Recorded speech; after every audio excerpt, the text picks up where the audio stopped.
Alors, donc en fait, il y avait un petit détail, effectivement, ça n'a pas échappé à certains. Alors, il y a une petite imprécision sur ce slide. Hein. Cosinus oméga t, si on dérive, il y a effectivement un oméga qui sort.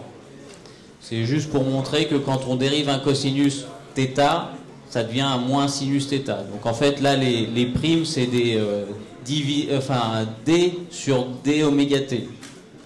Mais bon, c'est une petite ambiguïté de la notation, mais le principe, c'était juste de vous montrer ça. Alors, j'en reviens au diagramme de Fresnel.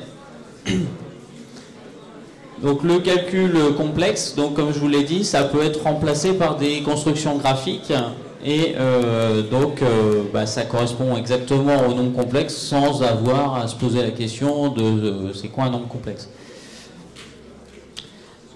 Alors, comment on s'y prend pour faire ces diagrammes de Fresnel?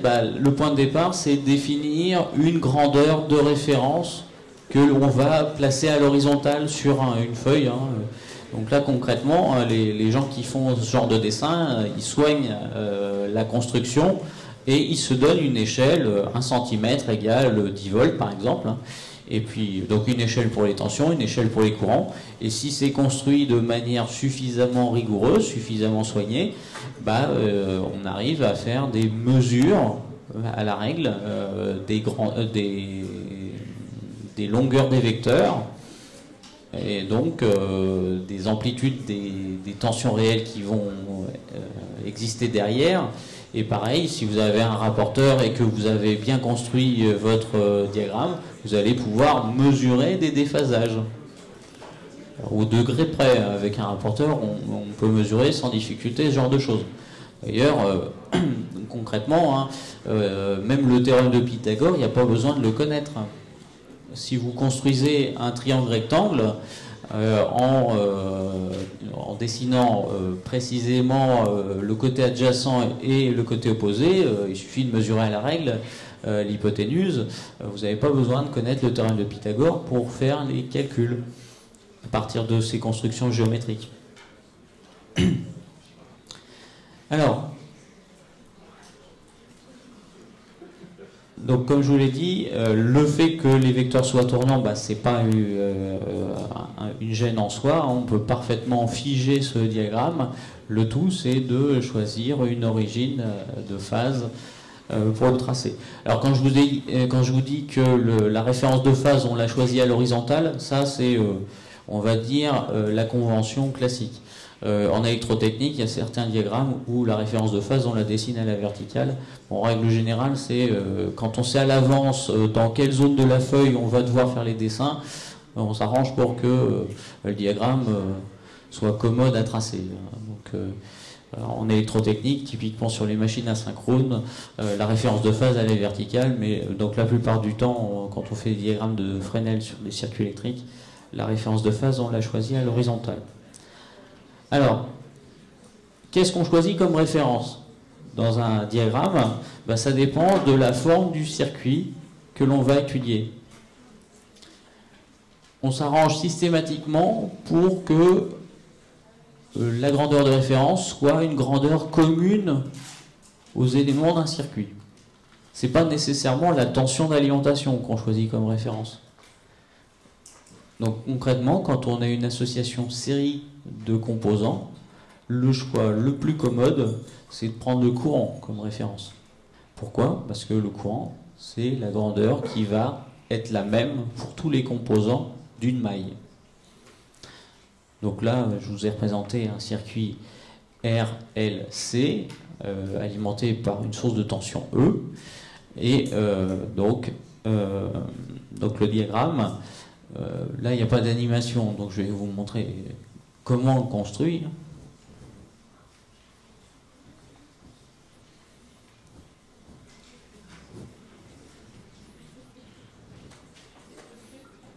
Bon, j'ai pas assez de couleurs, enfin si ça devrait aller. Donc, si on prend I comme grandeur de référence, ben on sait qu'aux bornes de la résistance, on va avoir une tension R fois I. Et R étant un réel, on sait que le vecteur courant et le vecteur tension seront en phase. Donc c'est une autre échelle, une échelle de tension, un certain nombre de centimètres par volt. Là, vous allez avoir RI. Donc, comme on sait que c'est des noms complexes, je le note avec une barre en dessous. Alors, je ne suis pas sûr que tous les chargés de TD emploient la même notation pour les nombres complexes. Moi, je mets une barre en dessous, il y en a qui mettent une barre au-dessus. Le souci, c'est que la barre au-dessus, ça peut être interprété comme une conjugaison. Bon. Adaptez-vous à votre chargé de TD.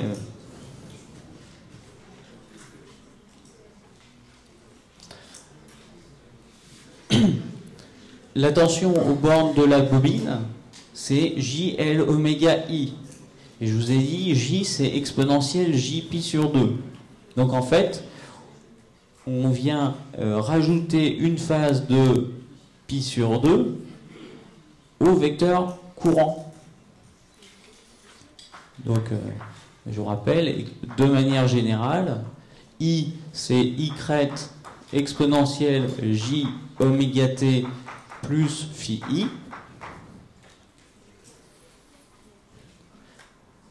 Si on la multiplie par JL oméga, si on le multiplie par JL oméga, ce courant, on va avoir du L oméga exponentiel de J oméga t plus phi I plus pi sur 2. Parce que J égale exponentielle J pi sur 2. Et que quand on a deux exponentielles complexes, le produit des deux, c'est exponentielle de J fois, enfin la somme des deux, des arguments.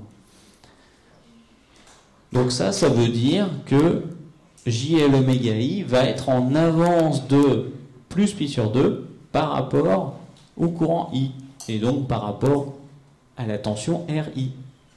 Donc on dessine un vecteur tension JL oméga I qui est à 90 degrés par rapport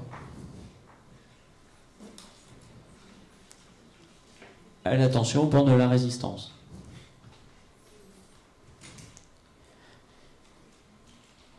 Par contre, au bord du condensateur, ce qu'on va avoir, c'est une tension qui vaut I sur JC oméga. Donc je vous rappelle, I égale JC oméga V. Donc V est égal à I sur JC oméga. Et divisé par J, c'est la même chose que multiplié par exponentielle de moins J pi sur 2. Donc on se retrouve avec, cette fois, un vecteur tension qui va avoir comme module I sur C oméga, mais orienté vers le bas. Parce qu'on divise par J. Et il est collinaire, donc avec la tension aux bornes de la bobine. Donc là, je peux noter VL complexe, ici VC complexe, et ici VR complexe. Et après, la tension globale vérifie la loi des mailles. Donc c'est une relation de Chasles. La tension globale, c'est la tension aux bornes de R plus la tension aux bornes de L plus la tension aux bornes de C. Et ça donne ça. Alors, elle est notée E.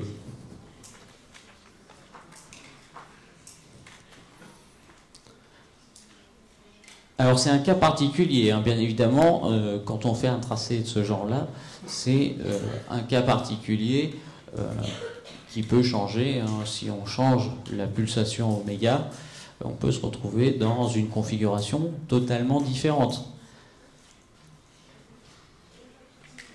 Cette tension, quand oméga augmente, elle va augmenter. Quand oméga augmente, cette tension-là va diminuer. Donc on peut parfaitement se retrouver avec un vecteur VL plus long que le vecteur VC. Auquel cas, on aurait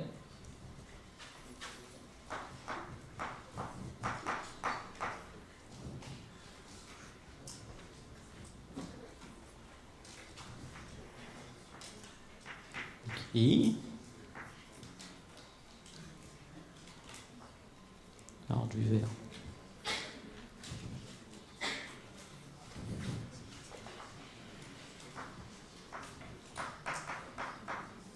RI, JL oméga I, 1 sur JC oméga I,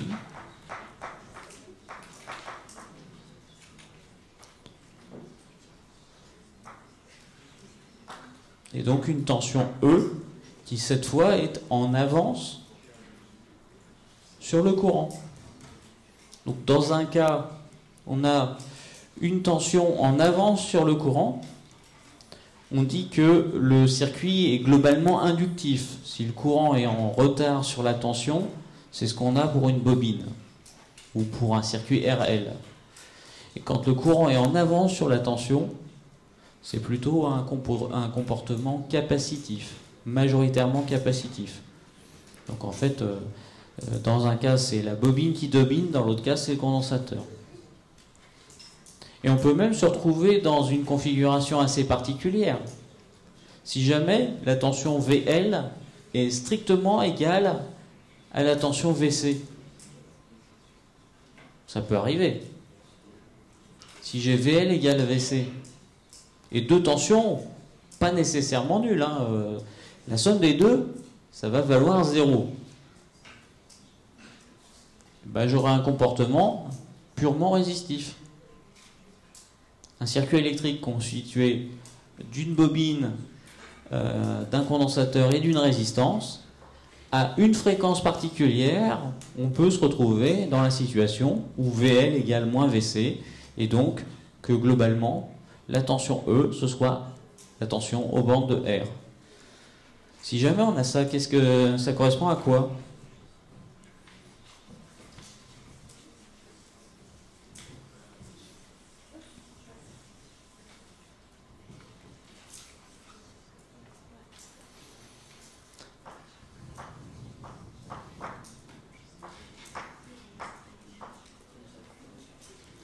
En valeur absolue, en fait, VL c'est L oméga I.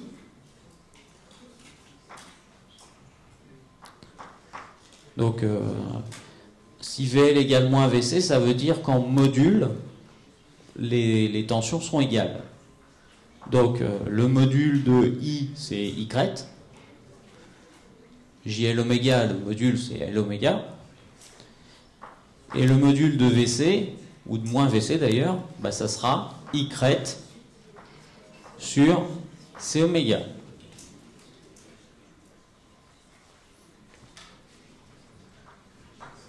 Donc ça c'est le cas numéro 3, on va dire.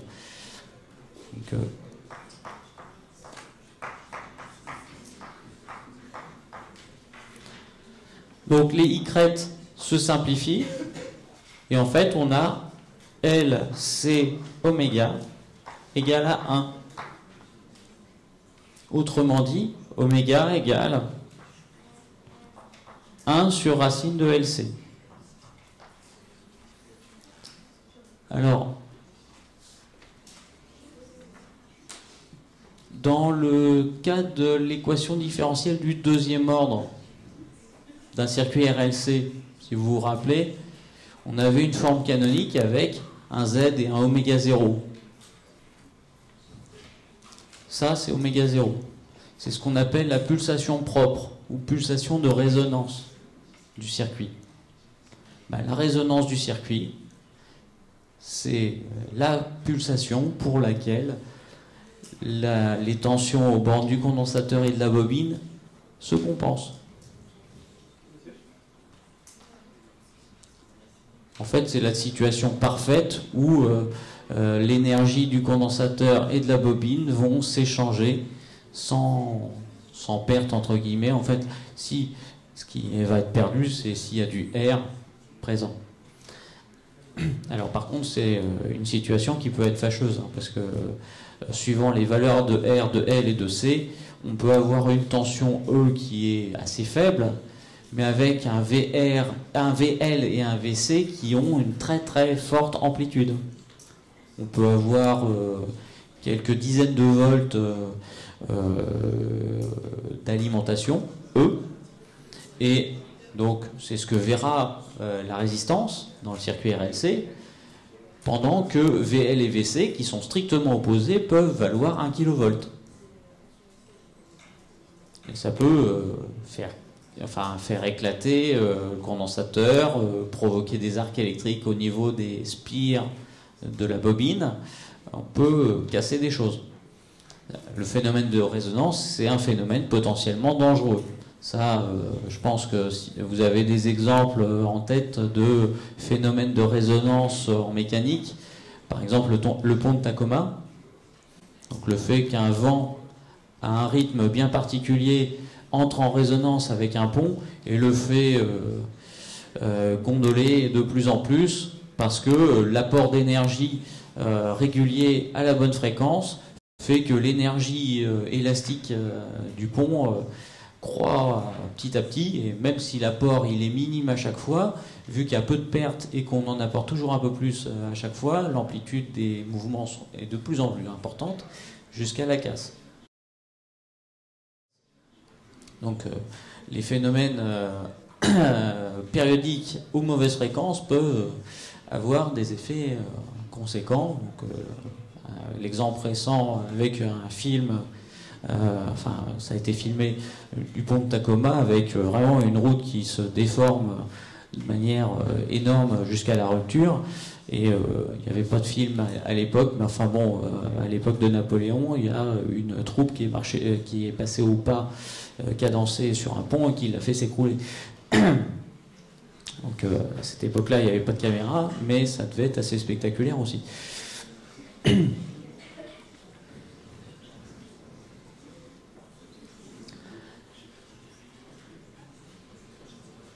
Alors, donc là c'était un exemple où la grandeur de référence, ça devait être la tension, le courant, pardon, parce que c'est une association série des composants. Alors on peut avoir le dual, hein, bien évidemment, où la grandeur de référence, on a intérêt à ce que ce soit la tension d'alimentation, c'est dans le cas où on a une association parallèle de différents éléments. Et là encore, c'est parce que la tension, c'est la grandeur qui va être commune à chacun de ces composants. On applique la tension E à une résistance, dans le cas présent, une bobine et un condensateur.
Donc l'idée, c'est dans le cas précédent, on essayait de reconstituer les trois tensions qui s'ajoutent aux bornes de R, de L et de C.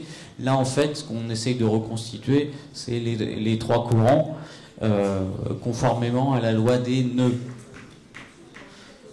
Le courant que va débiter le générateur E, bah, ça sera la somme des trois courants. Donc, en fait, ça ressemble quand même très fortement. Alors, le tout, c'est quand même de noter les expressions des différents courants. IR, bah, c'est E sur R, donc c'est deux grandeurs qui sont parfaitement en phase. IL, c'est égal à E sur JL oméga. Donc on va avoir un courant IL en retard sur la tension. Et IC, donc là c'est naturellement JC oméga E. Donc E étant le dénominateur commun de ces trois expressions. Donc naturellement on définit le vecteur tension comme référence à l'horizontale. Le courant IR qui est en phase avec la tension. Le courant IL, donc vu que c'est 1 sur J fois quelque chose, on va avoir un courant qui est en retard, parce que le 1 sur J, ça correspond à l'exponentielle de moins J pi sur 2. Donc le courant IL va être orienté comme ceci.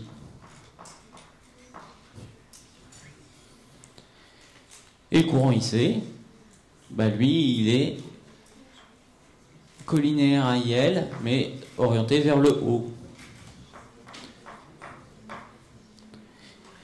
Et donc forcément, une fois qu'on a ces trois courants, si on veut avoir le courant débité par la source, bah c'est la somme des trois courants, donc c'est une relation de Schall, là encore, avec les trois vecteurs, et on va avoir un courant I comme ceci. Donc là, dans le cas présent, c'est le condensateur qui domine la bobine. Il y a plus de courant dans le condensateur que dans la bobine, ce qui fait qu'au global, le courant est en avance sur la tension. On a un comportement qui est majoritairement capacitif. Mais on pourrait avoir la situation inverse, avec un courant en retard, si le IL avait été plus grand en valeur absolue que le IC. Et on aurait encore aussi pu avoir un IL et un IC strictement identiques, auquel cas le courant global aurait été en phase avec la tension, donc avec un comportement purement résistif. Alors, le phénomène de résonance, on l'a aussi, hein, donc c'est exactement la même relation qu'on trouve. Si on a IL égale IC, ça correspond à LC oméga égale à 1, donc oméga égale 1 sur racine de LC. C'est le même phénomène de résonance. À un détail près quand même. Si on avait dans le premier cas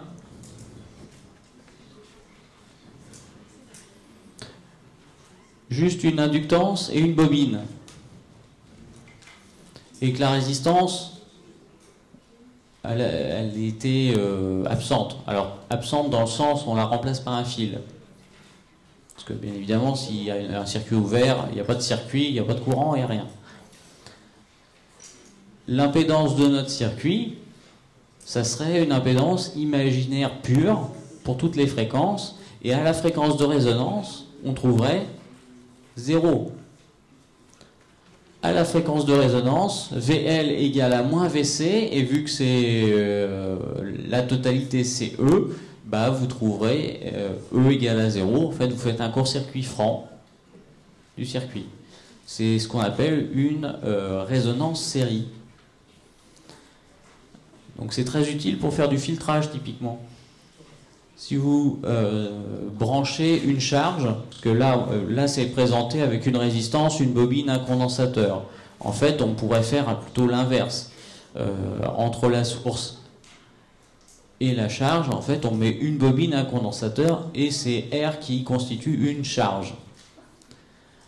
Eh bien, si vous êtes à la bonne fréquence, vous alimentez votre charge, R, avec la pleine tension E, et si vous êtes à une fréquence soit plus grande, soit plus petite, bien en fait vous allez bloquer en quelque sorte, on peut montrer que le courant a du mal à s'établir dans le circuit. Ça fait comme une sorte de bouchon. Alors le terme circuit-bouchon, c'est pas forcément dans ce cas-là qu'on l'applique, ce terme-là, mais en fait on filtre les fréquences. Donc en électronique, ça c'est clairement un montage qui permet de filtrer les basses fréquences, d'éliminer les basses fréquences, d'éliminer les hautes fréquences, de ne laisser passer qu'une fréquence particulière ou qu'une gamme de fréquences autour d'une valeur précise, 1 sur racine de LC. Ce qu'on appelle un filtre passe-bande. Alors c'est très très utilisé. Dès que vous écoutez la radio, que vous vous calez sur une station de radio, c'est un circuit comme ça, enfin c'était un circuit comme ça qui était utilisé. Ça a pas mal évolué au niveau technologique, les récepteurs radio, mais à la base, c'était un circuit résonant de ce genre-là. Et autre application qui utilise le même genre de circuit, c'est les plaques de cuisson à induction. En fait, la résistance, c'est votre casserole. Et sous la plaque, vous avez une bobine. C'est une bobine qui est vraiment faite en forme de galette. Hein. C'est un conducteur spiralé, mais sur un plan. Et en série avec cette bobine spiralée, vous avez un condensateur. Et en fait, on vient alimenter à une fréquence variable. Si on veut la pleine puissance, on se met pile à la résonance. Et si on veut moins de puissance, ben on vient décaler la fréquence. Et donc on va injecter moins de puissance dans la casserole. Donc ça, c'est un type de montage courant. Alors, quand je disais les étages de réception de radio, c'est plutôt le montage qui est présent ici, qui est typiquement représentatif d'un étage de réception. Alors, ça peut être d'une radio AM ou FM, mais ça peut être, c'est un peu le même principe sur n'importe quel équipement sans fil. Vous avez un circuit résonant avec une bobine et un condensateur. Et la résistance ici, bah, tout se passe comme si on en mettait la plus grande possible. On essaye d'en avoir la plus grande possible, voire rien du tout, un circuit ouvert. Et à cette fréquence-là, qu'est-ce qui va se passer? Si vous vous placez pile à la pulsation 1 sur racine de LC, si jamais il n'y avait pas de résistance, donc une résistance infinie, un circuit ouvert, bah, le courant IL et le courant IC, qui sont strictement opposés, donc il y a du courant dans L et il y a du courant dans C, mais la somme des deux vaut 0. Donc en fait, votre générateur E ne délivre aucun courant. Donc ça, si c'est placé dans un circuit en série avec autre chose, c'est ça qu'on appelle un circuit bouchon. C'est un circuit qui va s'opposer à l'établissement d'un courant entre les deux bornes de ce dipôle, constitué d'un L et d'un C en parallèle. À cette fréquence-là, il n'y a rien qui passe. Aucun courant. Et donc, bien évidemment, l'intérêt que ça a, alors en pratique, il n'y a pas aucun courant, il y a toujours une résistance, même de très forte valeur. Bah, ça permet, si vous excitez ce circuit avec des courants assez faibles, mais pile à la fréquence en question, vous allez faire ressortir une tension assez forte. En fait, un petit effet, un petit courant pourra avoir un petit courant, donc une petite cause plutôt, aura un grand effet, une tension observable. Et ça, c'est quasiment incontournable quand vous faites de la réception sans fil à partir d'une émission hertzienne. Est-ce que vous avez une idée des puissances récupérées au niveau d'une antenne de téléphone? Pas du tout. Bah, imaginez la puissance d'un émetteur, alors quelques watts. Ces quelques watts sont émises dans toutes les directions. L'hypothèse la plus simpliste, c'est une antenne isotrope.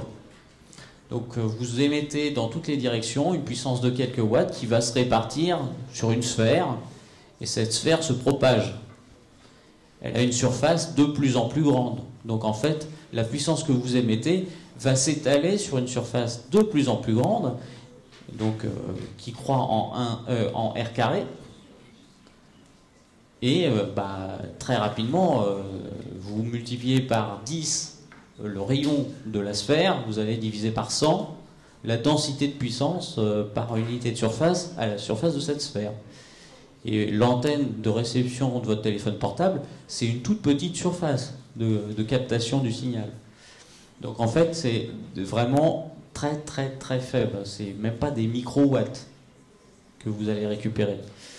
Donc le seul moyen de faire ressortir le signal, c'est une très forte résonance. Parce que sans résonance, vous ne pourriez pas récupérer quoi que ce soit au niveau d'un étage de réception de téléphone. Donc ça a quand même des avantages assez significatifs, hein, ce genre de phénomène de résonance. Ça ne sert pas qu'à faire écrouler les ponts, ça sert aussi à observer des choses dont on connaît à l'avance quand même la fréquence. Hein, pour que ça marche, il faut se placer exactement à la bonne fréquence. Donc quand c'est du Wi-Fi, c'est à 2,54 GHz. Quand c'est une radio FM, c'est à 100, quelque chose mégahertz. Quand c'est radio grandes ondes, RTL, c'est 234 kHz, je crois, etc., etc. C'est la seule chose qu'on a besoin de savoir. Et après, comment démoduler, ça c'est une autre histoire. Mais une fois qu'on sait ça, c'est avec ce genre de circuit assez simple qu'on arrive à récupérer de l'information. Alors, donc pour les slides sur le régime permanent sinusoïdal, j'en ai fini. Alors, est-ce que je démarre la suite? Non? Bon. Alors, je vais en profiter quand même pour les rendre visibles. Donc, effectivement, j'avais oublié de rendre apparent les slides de secours. Donc là, maintenant, ils y sont. Et donc, pendant que j'y suis, je vais rendre visibles ceux de la prochaine fois. Bon. Donc, c'est un document global hein, pour les prochains cours.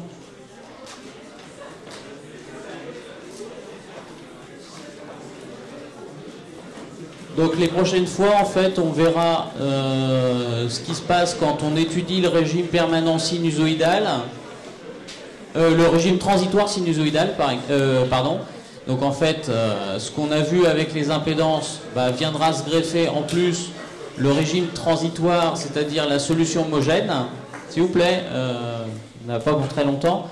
Donc en fait, on rassemblera des connaissances déjà présentées. Les équations différentielles, elles ne changent pas. Hein. Sur le principe, vous tomberez sur des équations différentielles de la même forme que celles qu'on avait vues avec des sources constantes, sauf que le second membre sera variable sinusoïdale. Et la solution, c'est toujours solution homogène plus solution particulière. La solution homogène sera toujours de la même forme que celle qu'on a vue précédemment. Et la solution particulière, en fait, c'est ce qu'on vient de voir. Donc il suffira de juxtaposer les deux. Et donc l'information supplémentaire que ça apporte, donc c'est la réponse à la question que m'avait posée un de vos collègues tout à l'heure, c'est que quand vous mettez en marche une alimentation, il faut un certain temps pour que le régime transitoire, la solution homogène, devienne négligeable. Et à partir de ce moment-là, on peut considérer qu'on est en régime permanent sinusoïdal. C'est une assez bonne approximation. Le tout, c'est d'évaluer le temps que ça prend. Et suivant la physique de ce qu'on étudie, ça peut durer quelques fractions de secondes, quelques minutes, quelques heures. Donc, pour réellement étudier le régime permanent sinusoïdal, il faut savoir au bout de combien de temps on peut vraiment considérer qu'on y est. Première chose. Et donc, deuxième chose, une fois qu'on aura vu ça, je reviendrai sur la notion de réactance et de puissance réactive que j'ai évoquée tout à l'heure. Donc je terminerai le cours sur tout ce qui est puissance active, réactive, etc. Et les notions de puissance de manière générale. Voilà.